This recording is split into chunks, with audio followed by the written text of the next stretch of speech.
In recent months, we have seen hate groups filling the streets in Charlottesville and the headlines across our nation, but as we all know, this isn't the first time we've faced racism and bigotry and terrorist threats, and unfortunately, it won't be the last.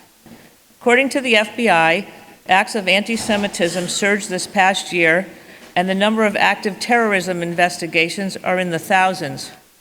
But if this is the new normal, federations will not be caught unaware.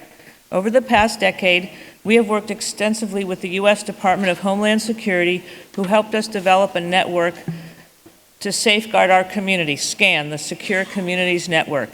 10 years later, SCAN is recognized nationally as a model and has become a critical response resource to our community. Today, we're going to hear from topic authorities and officials who help us understand the state of our new normal and how we as federations can best prepare for it. I'm Susan Weiss-Firestone from the Jewish Federation of Western Massachusetts, and it's my great pleasure to introduce to you some of the top professionals working tirelessly to keep our communities safe. Please welcome Lieutenant Adrian Diaz of the Seattle Police Department, and Jason Perriard, Director of Community Security for the Jewish Federation of Greater Los Angeles, and our moderator, Michael Masters, Senior Advisor to SCAN. So I'm going to turn it over to Michael, and thank you all for coming. So thank you. Great, we've got sound. That's always helpful. Thank you very much for the kind introduction. I just want to start off first by thanking all the members of JFNA and all the members of the host committee who have worked so hard to put on this whole couple of days, particularly William Daroff and Karen Yaskowitz, who've worked so hard to make this session happen. And it's a real pleasure for me to be joined by such incredible professionals as Jason and Adrian on the panel here today. We have a couple members of the SCAN National Advisory Board in the room, Janet and Jeff Beck and Margie Culp, and we're very grateful for all of their support and help and guidance in helping to keep our organization and the Secure Community Network going to serve really all of you and to work very closely with our great counterparts who are out there making things happen in the field. So just to jump right into things, just this morning, just several hours ago, the FBI released its most recent hate crime statistics for 2016, and the results were sobering. More hate crimes were carried out last year than in the previous year, 6,100 versus 5,800, with an uptick in incidents motivated by bias against Jews, Muslims, and the LGBT community, amongst others. Of the victims of anti-religious hate crimes, 54.4%, or more than double the next highest group, were victims of crimes motivated by their bias against we, the Jewish community. It's not always good to be first. Those filled with hate, anger, and anti-Semitism are clearly thinking about us as a community. How are we thinking about them? Jason? Well, I think it's a good question. We always say that regardless of ideology, we tend to be the default hated group. And so when we go out to those facilities, we try to make sure they understand that we're unique in the sense that there's a lot of groups out there that are looking to do us harm, but it only takes one person that's motivated by that group or whatever ideology it is to be motivated enough to go into those facilities and do those things. So that's certainly it's a sobering statistic, but we kind of look at security in a more holistic situation in the sense that we look at it as a 365 degree, 365 days a year concept. So, could you walk us through a little bit? You came here to LA with a great background in law enforcement and the military, and what did you find and how did you build the community security program here in Los Angeles, and what are the lessons learned that some of the folks in the room can walk away with? Well, when I first got here, it was kind of funny. We have a joke, my boss and I, that everybody we asked was, where are the assets? Where are our Jewish sites? And you would think that's the easiest answer that you would get from everyone. Unfortunately, the answer was different to everybody we talked to, based on whatever their mission was towards the Jewish community. The numbers changed. So 5 years later, from the highest number of 125 sites, we now have 500 sites over 1,400 square miles. So that definitely shaped our mission. But the foundation of what we wanted to create here was street-level security assistance. with the idea of empowering Jewish leaders to help themselves. There's two aspects of security. You have the approach of giving them the resources and just doing it. Obviously, that's not cost effective. And then you have the idea of creating a resource library where they can do it themselves. Well, it's not in their wheelhouse, so it's a lot harder for them to do it that way. We're in the middle. We've taken a different approach. We go out to the site. We walk the Jewish leadership through the process of evaluating themselves, making incremental changes, and actually following up with them and continuing to do this as what we call a continual improvement process. And the biggest thing that we're proud of here is over 300 site visits we've done. You gather a lot of data, you find gaps. My team was able to take those gaps and find innovative solutions where we're able to fill those gaps with things such as Shabbos Link, which is a very unique technology we placed in 50 synagogues throughout our region that actually is a way for us to do crisis communications in the Shomer Shabbos community. There's another one we did where we did Project Safe Classroom, where we saw a need to empower educators to keep our kids safe during an active shooter. So we filled that gap with that solution. And then the third is the personnel resiliency training, which is the foundation of our training, which says advanced situational awareness is key to build a culture of security to make us safer collectively. Thank you. So Adrian grew up not far from here, moved to Seattle, spent 20 years at the Seattle Police Department, works for one of the best police chiefs in the United States, Chief O'Toole, and one phenomenal Deputy Chief, Carmen Best. Adrian's background is in community policing and trust building, and has really led the Seattle Police Department's initiatives to outreach to communities such as ours. As you hear Jason talking about what they've done in LA, talk to us from your experience as a law enforcement professional about what's going through your mind about how communities should be prepared to deal with things like hate crimes. And where are we good? Where do we have more to do? Well, you know, when he said 20 years, I did start out when I was 10 years old, so please understand that you know, I'm always thinking I'm younger than I really am. It's like Benjamin Button, he's going backwards. But, you know, we hear words like communication, connection, collaboration. And as I kind of start to think about this question of where we, you know, where sometimes we have gaps in our system or where sometimes we're strong, it's really about integration of all of what we do, anything from the police department to the community. And I'm really big, and you kind of mentioned it already, community driven. Community driven is really the foundation of everything that has to be done, because 24 hours, you live it. For us, we spend a 9-hour shift or a 12-hour shift or a 10-hour shift, and we come in, we rotate, and we have other people fill in those gaps. But it really has to be community driven in all of what we're looking at. So when it comes to efficiencies or effectiveness, that's where our foundation has to be. When we, you know, part of what we've looked at in the last couple of years, we have actually seen about a 33% increase, and we haven't even finished 2017 in bias incidences, the reporting of bias incidences, 33% increase. And 50% increase over the last couple of years in anti-Semitism bias incidences. So we're finding ourselves doing a lot more outreach and education, but we're also getting the community involved. We have a long-standing statistic that says about 40% of crime goes unreported. That's a huge amount. And when you think about if it's related to bias incidences or if it's related to hate crimes and all those kind of things, that's a huge number that the police department doesn't know about and that we cannot help or manage out in our community. So that's the reason why it's so important for it to be community driven, for the communities to be involved and engaged in the police department. So when you mention those statistics and the increase, some people will anecdotally say one of the reasons that's going up is because people are reporting more.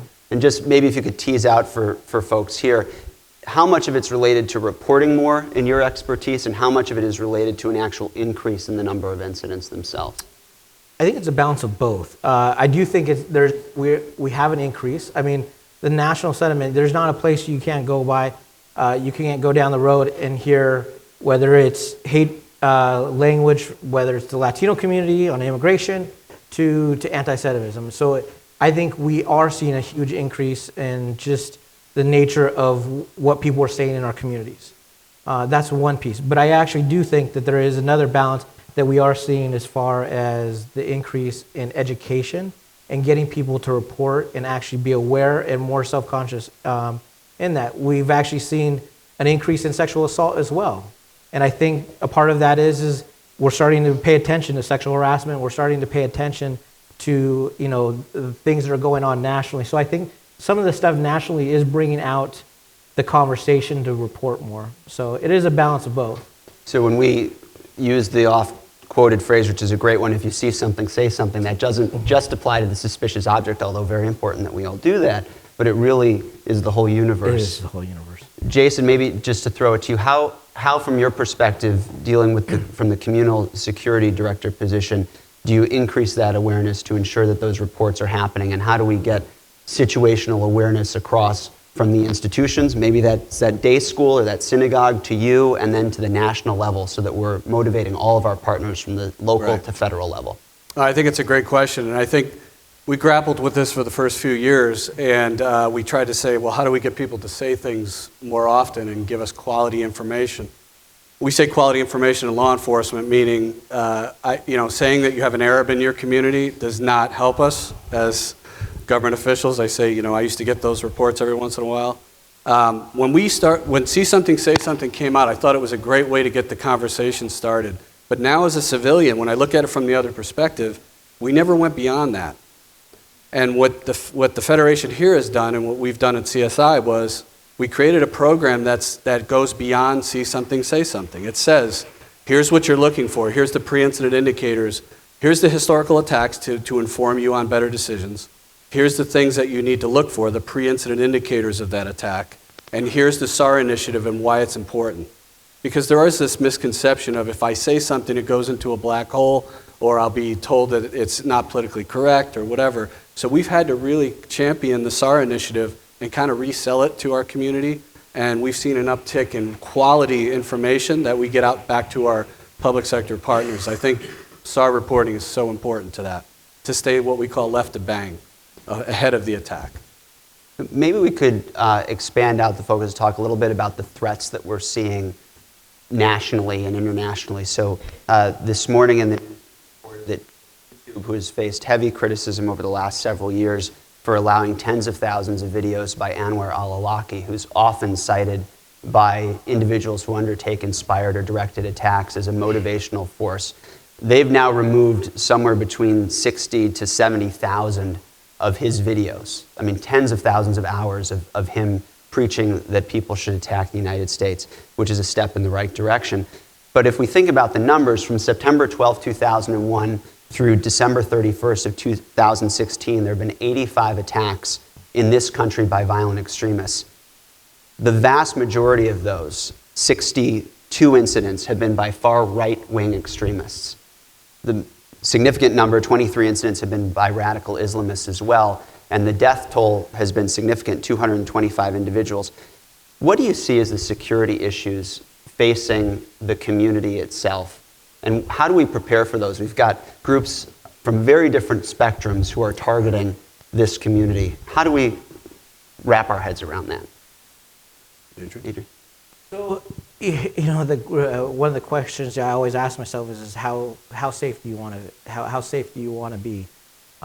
Because you're going to give this levels of freedom to balance out your safety, and what's an acceptable level to feel like you could still live with the basic freedoms but still feel safe. I mean, all of these incidences prey on our fears. I mean, that's the whole idea is for us to not be able to feel comfortable walking outside our door.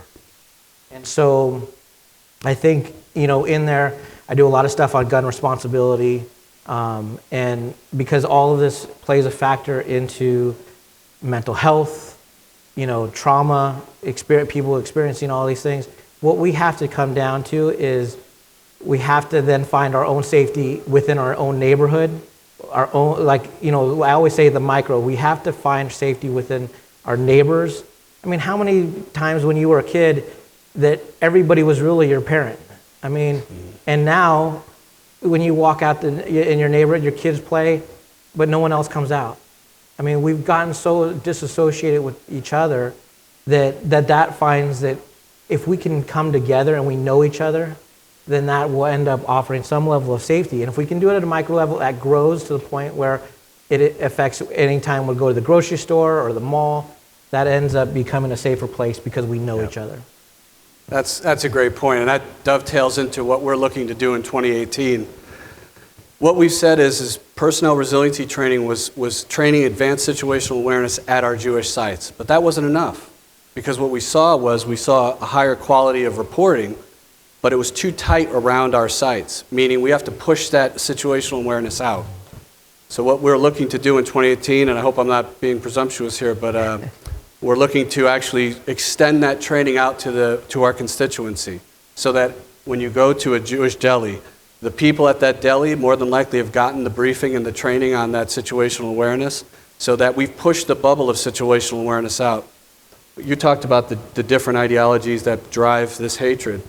If I collected 1950 typewriters 20 years ago, I may never find another person that collects those typewriters. The internet has created this device where I can reinforce my interests, but also my biases and my hatreds. So whatever fuels me, now you get these people, these far right and left fringe people, who are looking at the internet and they're reinforcing these hatreds. So that's what scares me the most, is that those ideologies are now being fueled on the internet, which is a double-edged sword, right? So we have to push out our situational awareness farther out. I joke it's the Israelification of our community. We need to start thinking like that. My kids are Israeli. When they see something on the street, they walk to the other side of the street. That's the way they were brought up. You don't have to be scared to do that. You just need to be prepared, understand your surroundings, create a baseline, look for those anomalies. And we can teach people this in an hour. So I think that's really the key and then pushing those people to create SARs, get those suspicious activity reports in to the public sector so that they can stop the attack from happening. I'm tired of responding to things. We need to stay out in front of it, and that's the way we're going to save lives. I think I'll just throw in a comment, and I'm not going to ask people to raise hands, but think to yourself, if you've ever seen a bag, a piece of luggage, something sitting there, you're on the subway platform, you're at the airport, and how many of us have looked at it and thought, do I not? I'm sure it's probably nothing, and walked away. So we have to educate ourselves. It is completely not only acceptable, but mandated on us to really be proactive. If we do say something, we do need to see something, we need to say something. Absolutely. Start with the proactive action. Say something first. I think the most frequent question that a lot of folks get who work in security or think about these issues a lot is, are we safe? I think it's probably the equivalent of a doctor going to a dinner party and somebody saying, I've got this pain in my neck. And my wife jokes every dinner party we go to, I get that question. I'm a real uplifter at dinner parties. But when we think about the world we live in, last week, just over a week ago in Sutherland Springs, Texas, we listened to news of the 26 people that were murdered there. You think about that in a town of 600, and 4% of the population. And if you extrapolate that out, that'd be the equivalent of 159,000 people here in Los Angeles, 341,000 people in New York, or 108,000 people in Chicago. And of course, that followed the events of roughly 6 weeks ago in Las Vegas. Wall Street Journal had an article this morning that said since 2012, there have been 12 attacks, dozen attacks on houses of worship. So are we safe? And what can we do to be more proactive? Me? Okay. I think for us, policing is it's evolving and changing to understanding how we look at violence. And now I think we're finally getting to the idea that violence is a public health issue, and that how do we actually address it in that manner. Starting to look at more of the risk factors and then developing protective factors to address that. And we look at anything from mental health being a big player in some of these shootings, to having people feel disassociated with their community or disconnected, and the trauma that, I think about Las Vegas 20 years ago, you didn't even know who was involved in something like that. It was a very horrific thing, and you would never know how it might be in your circles.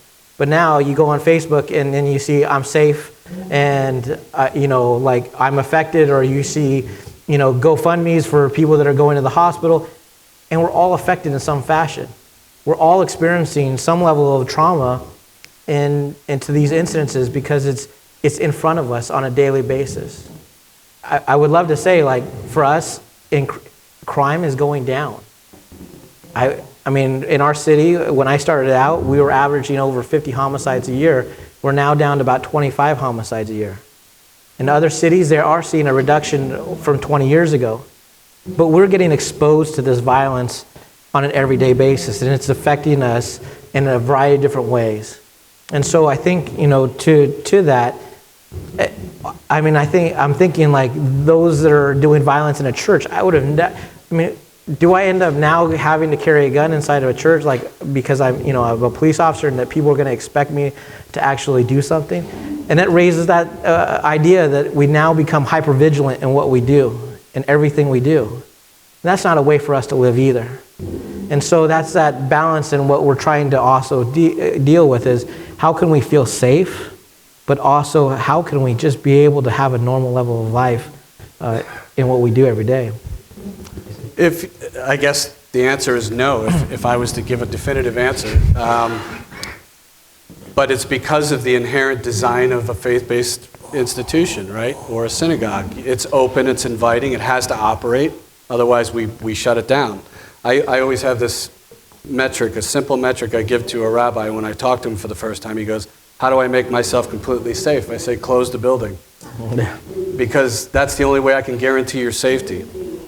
But that being said, you can exponentially lower your risk evaluation if you employ these things and they become part of the culture. As you push out, one of the things we always talk about is don't try to throw too much at the system. What I've seen institutions like completely go from 0 to 60, and the system collapses on itself. The people reject it because it becomes so inherently cumbersome that they don't want to be a part of it.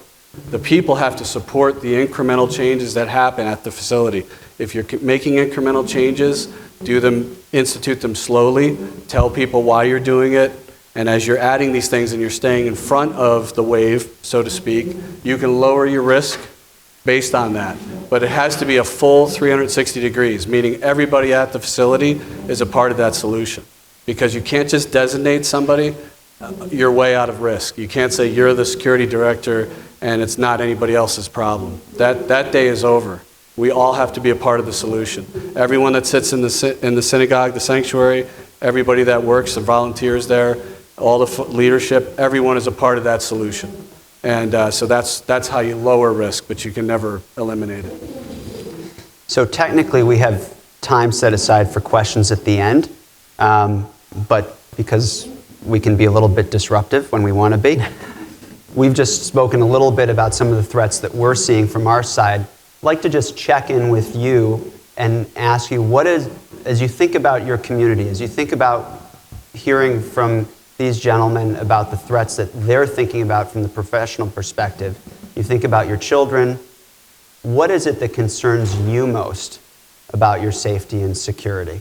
And then we'll try to be responsive. Yes, first hand up. I'll repeat it so we don't have to get up to the microphones. I'm Roxanne Cohen from. Thank you so much. I have two questions actually related to this. One is about emergency preparedness and the connection between community security and emergency preparedness. And number two is you spoke a lot about how to make individual institutions feel empowered to be safe. How does that? How should we be looking at the community network and the role of institutions and federations working together? That's a great question. We just had a meeting about this recently. Communication is the key, obviously, to that. We've developed two parts of our communications platform. One is a crisis communications platform, which is only for the situation at hand. So if there's an emergency, then you have a way of communicating with the Jewish leaders so that they can employ their security posture to mitigate damage. But there's also a day-to-day communications, which is what we call information sharing, per se. So we developed we're really excited about this. We're four years in development of this proprietary database that we use that not only can communicate day to day, it actually gives actionable information to those Jewish leaders on a daily basis. What I mean by that is this: if you inundate folks with information, you go to the dustbin, right? So if I send you stuff every day, or if I send everybody the same thing, you're going to get inundated with information and you're going to throw it away. If I tell you, you have a suspicious package 0.10 miles from your site, you can make an informed decision on your security posture. That's the kind of information sharing that needs to happen, because you get that, because what happens downtown in LA doesn't always impact the valley, so to speak. We always joke about that. So it needs to be relevant, applicable, timely, and you have to have those two ways to communicate so that you're dealing with the emergency management needs and the day-to-day intelligence needs of the Jewish community. So look, I'll extrapolate a little bit from what Jason said on networks. One of the things that, and I think this is the value of our system, right? We have communities that are forward-leaning, and we're working every day, people that have dedicated resources and have the ability to do that, people like Jason and his team and others. And of course, but we have over 150 different organizations and over 300 smaller communities. So one of the values of our system is when we talk about notification and networking, one of the things that SCN has invested in is a mass notification system that is available to every single community within the system itself. And that has been a very forward-leaning approach that we've taken. A rising tide raises all boats, and it allows for that communication, because what happens in Modesto may not be the same as what happens in Manhattan, but it is sure valuable if there's actionable information, or we want to be thinking about information sharing or trends that we're seeing, that one, you can alert your individual communities, but two, on a higher level, the system can be thinking about what are some recurrent threats or issues that we're seeing developing. It goes a little bit, I'm going to steal Adrian's thought about public health modeling. Now, when we do, from going to emergency preparedness, we think about pandemic and epidemics, and we look at how flu takes hold. What public health officials do is they look at acetaminophen sales, often using data analytics, and where those start to spike. So we start to see where flu starts to take hold. It's the same idea with what we're trying to do with networking the system and taking advantage of this incredible organization on all of your individual communities. See where those little weak signals are, pick up on them, and then share that information, not just amongst ourselves, but with state, federal, and local law enforcement so that we can all be working proactively. Let me just address one quick thing on the emergency preparedness side as well. We live in a world of all hazard preparedness. I happen to be a big believer in how we prepare for man-made and natural disasters. It should be very, very similar.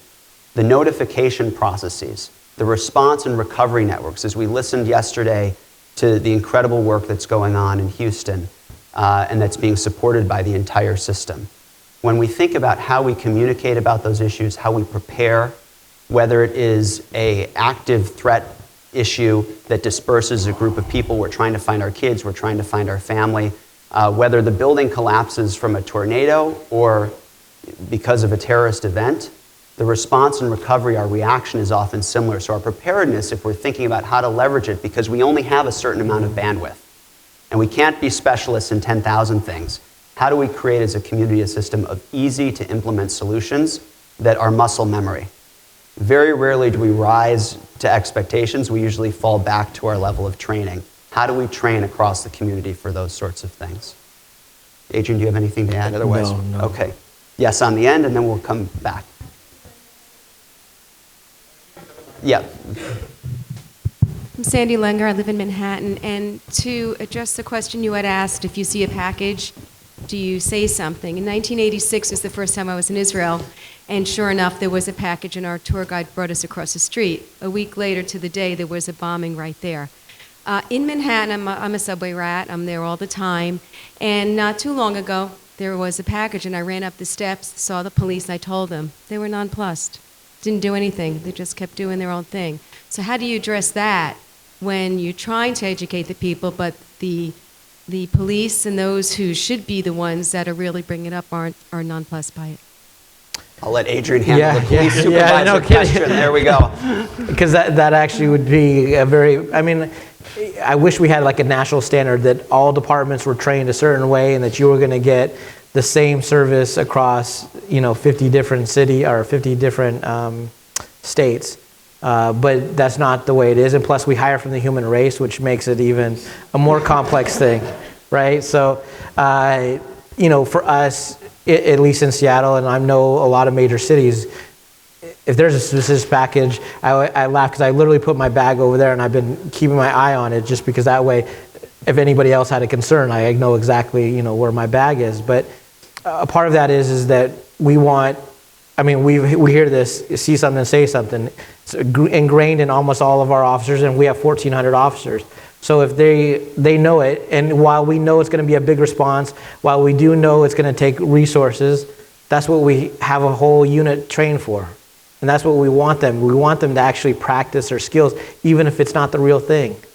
And so for us, like we would advocate, and that's part of that leadership that comes from that police agency is that that leadership needs to be saying, look, every situation is going to be real, and that's what we train for, and that's what we're really wanting. And if it's not real, you just got a training in how to actually apply it when it is going to be the real situation. So for us, a part of that is making sure that leadership in that agency is pushing that out and making sure it's ingrained in their culture as well as the officer's culture too, both ways. Yeah.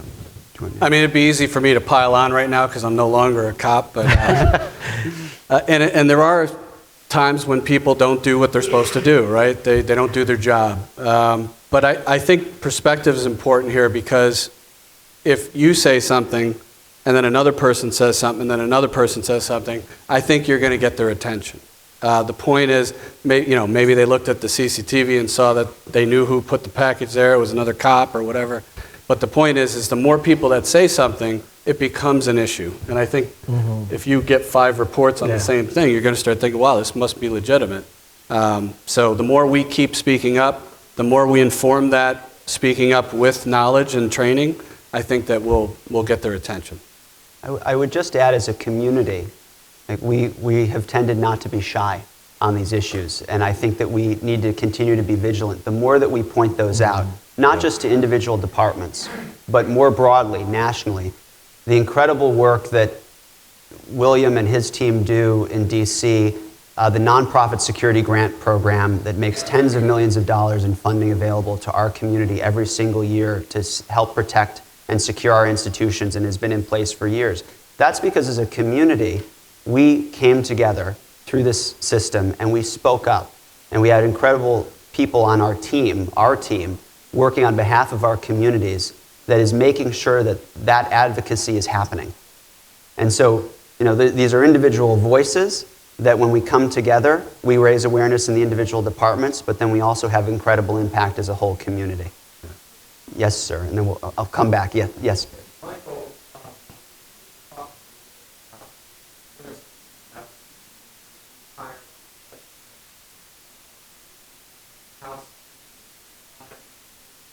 in the Dallas area and talk with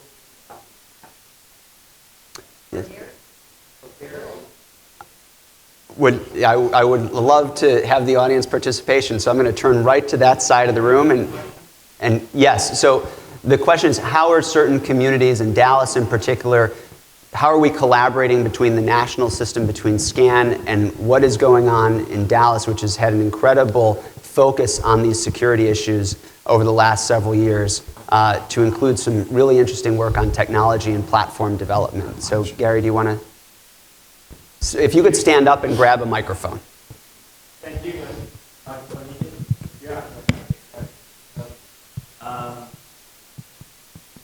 Impromptu. To answer the question about how does technology and the SCAN infrastructure work on a local field level, it's completely a combined relationship. SCAN, Secure Community Networks, being a subsidiary of the Jewish Federations of North America, is available for those that know how to ask the system for help. We're very fortunate with the leadership between Michael in his advisorship, Patrick Daly, the Deputy Director, Doron that's here, At the same time, it's a wealth of knowledge. Looking at hiring a director of community security, it's not only how many applications you could have, but how is the system being utilized as a thought partner and a resource to vet the candidates that you have in order to help meet the best criteria for your community. What that means is we in Dallas, about a year and a half ago, engaged in the opportunity to have a community security director. There were many questions. Do you hire somebody part-time? Do you hire somebody full-time? Do you go for somebody of a specific law enforcement pedigree or not? And that's where SCAN, with its multiple resources, knowledge as an information system, at the same time as a think tank, can come together and say, yes, we can help vet your resumes, but based on what your community needs, we would advise, and that's what they do. They recommend to the community what courses of action should be or could be taken. We as a community came together and said, look, we have a priority. And we prioritized 4 goals. The first one is a community-wide communication system and structure. We realized after Seattle that there was an issue that, Lord forbid, there was something that happened at one institution. How do you lock down a whole community? This is something that SCAN, as our partner, has been able to do with us through the MIR3 platform that Michael was referring to earlier. Additionally, we put together a training plan, a community training plan. How does one create a soft culture and a verbal culture of security? Through our Director of Community Security, we've been able to convene not only the traditional core partners of a federation, but at the same time engage the rest of the Jewish community around one area of communication, and that is a culture and a communication and a language of safety and security. So we train professional security advisory committees all the way straight through down to our individual partners that we have, and that is done on continuous conversation between us as a Dallas Federation, our Community Security Initiative, and our partners as the Secure Community Network. Information to us is pushed in multiple ways.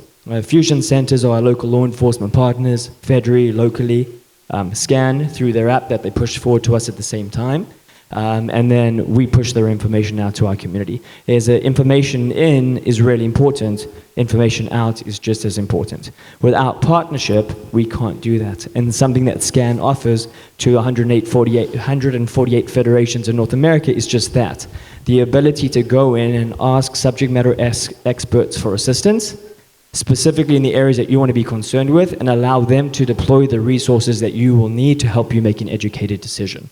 For us, it was SCAN. The MIR3 application platform was our beginning, but it's steamrolled into a 3-year strategic plan that we've been able to put forward.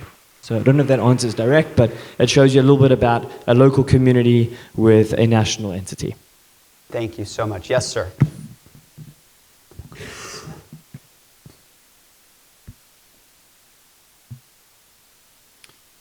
Hi, Gary Abrams with the Santa Barbara Jewish Federation. Thank you for being here today. My function on the board of directors is, amongst other things, is security for the building. And especially with all the events in the news recently,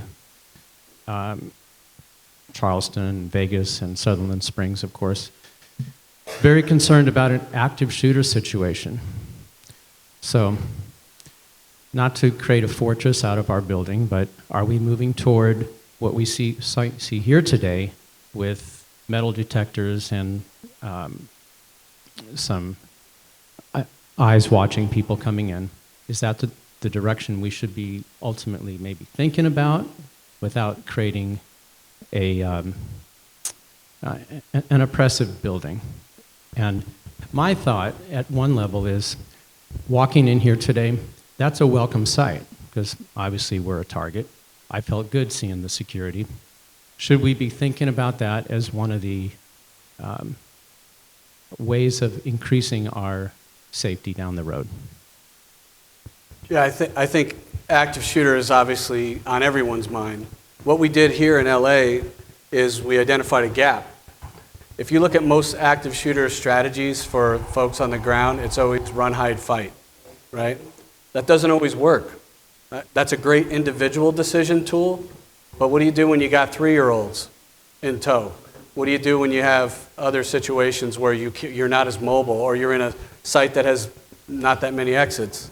you have to start thinking about that particular, what we call small arms attack, because there are things, seconds count in that. It's 6 to 8 minutes is roughly your survivability based on statistics. So what we teach is the technique of locking down is the quickest and most efficient way to save lives, because you only need 6 to 8 minutes. So the lockdown should be a cascade response from the attack, meaning you shouldn't, top-down approaches are great and they look great on paper where you got one person that pushes a button and says lockdown. The problem is it's a single point of failure. So that's a great plan for the top-down approach, but the individuals on the ground who are working or volunteer there already need to be locking down, already need to be evacuating if that's the best course of action. So yeah, when you think about those, first it depends on the functionality of the site and the folks that are there, and know that lockdown or that evacuation needs to happen from the attack. It can't be a lockdown from the top because it's too slow. So we have to take a more traditional boots on the ground type approach to locking down and evacuating than we've done in the past, where we have one system in place that we rely on to where we're looking like deers in the headlights until we're told what to do. Lockdown, there's active shooter, there's no time for that. People have to act from the attack out so that there's more lives saved during those attack vectors. I think, oh, go ahead, Adrian. No, and I was actually going to start talking about the Seattle Jewish Federation shooting. Take us back to July 28th, 2006, when that incident happened in Seattle. So this, for example, the Seattle Jewish Federation was a very secure location. It has a full gate, and then a door well, and then the entrance into it. There's not many windows from the outside, so it wasn't like people could break through the windows and be able to gain entry. And when this person literally had a 14-year-old she was getting into the building, and he came up behind her and basically kidnapped her. She gave entry into the building because he had a gun at her head, and they entered into the building, and when he then started shooting up the Jewish Federation and ended up wounding 6 and killing 1. They probably, to me, they had the best procedures in place of a security assessment. They did everything the right way. They had, video, security monitors, all of the different bells and whistles. People will find their way. They will find the vulnerabilities in there. For this one, it took a 14-year-old hostage and to gain entry, and that's what happened. She ended up locking herself into the bathroom and calling 911, and he threatened to shoot everyone that was calling 911. It ended up being a hostage situation, and he ended up giving up, himself up in the process. So in that time, I was actually working in community outreach, and so we had probably less connection. Our intel had connection with the Jewish Federation, but as a community outreach unit, we didn't have as much connection with the Jewish community. We didn't have any liaisons. We didn't have really any connections. We had a lot of connections within our Muslim community and East African community.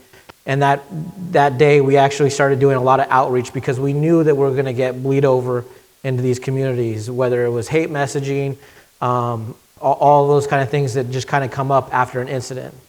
And so we did a lot of outreach effort. And right after that Jewish Federation, we knew we had to have a liaison, and actually our liaison, I think his wife's on the board of the Jewish Federation, so it worked even better that we had a very good relationship in there.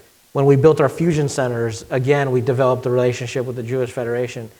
But again, you could put all of the measures in place thinking that everything that you do, people will find the vulnerabilities.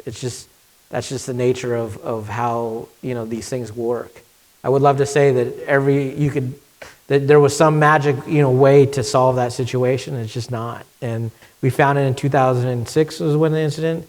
I had been on the department 9 years, thinking that actually the Jewish Federation was in my district when I was in patrol, and I always thought that building is secured.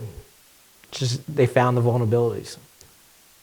I think that highlights how vigilant that we all need to be in thinking about our own safety and security. And I'm always reminded as we talk about these incidents, I go back when we think about how we train ourselves, and seconds matter. I mean, it's incredibly impactful. One of the things that we heard a lot when these active threat started happening, because now we're beyond the active shooter world. We've got knife attacks, we've got vehicle attacks, was, well, you know, what do we do about our kids? We're going to scare the living daylights out of them. And I always think about how we have handled as a country fire drills. When you go back, it wasn't too long ago before that was not a part of our culture. December 1st, 1958, we had the Our Lady of the Angels fire in the city of Chicago in Humboldt Park. 92 kids, 3 nuns lost their lives that day. It was one of the worst fire tragedies in the United States history. Within a single year, 68% of all U.S. communities initiated the training that we now do multiple times a year. 16,500 buildings were brought up to fire code, 16,500 schools. When we think about that impact of motivating ourselves to do something, this is the type of threat, the threat environment that we have today requires us to motivate as well. And there's nothing pleasant about thinking about a fire drill. I mean, communicating to our children about what that actually means, the impact of that is horrific. But if there was a fire drill right now, I guarantee you, unless we have George Costanza in the room, we would all get up and do the same, quietly file out of the room, find an exit, and we would go. Because it's been ingrained into us, it has been trained into us, and that's what so many of the professionals and we as a community need to do. So we're going to swing back and then come forward. Yes.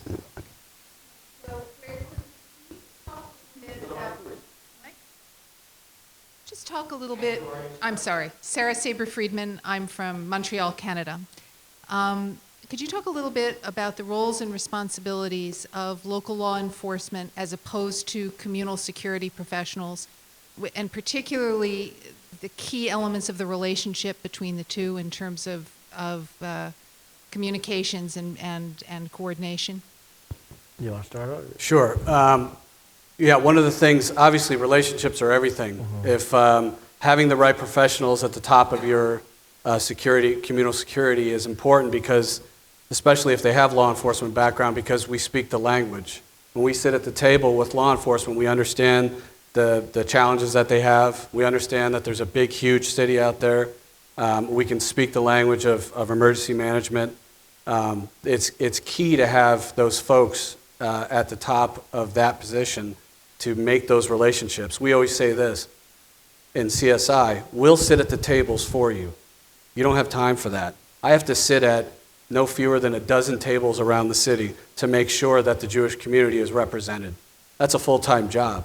That's why with my counterparts throughout the nation, we've been working together for years on how to build those relationships, how to institutionalize them, what are some strategies to build better relationships, to kind of build that trust. But it does help to have that relationship built up. It cannot be at the moment of attack that you're calling the law enforcement folks for the first time and trying to figure out who your point of contact is. Those things have to be built ahead of time by the right people. I agree 100% with what he's saying is we have 2 types of guardians. We have informal and formal guardians.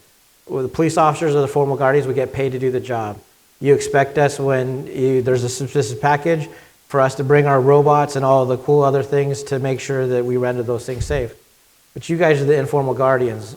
To see something, say something, knowing and identifying things that are, in our community when there's, suspicion, or knowing when you don't see your neighbors and that you feel like they're starting to do things that they shouldn't be doing, and being able to let us know and having that communication and collaboration. Like, we all live in this world together, so we've all got to figure out how we kind of put ourselves in working into those relationships.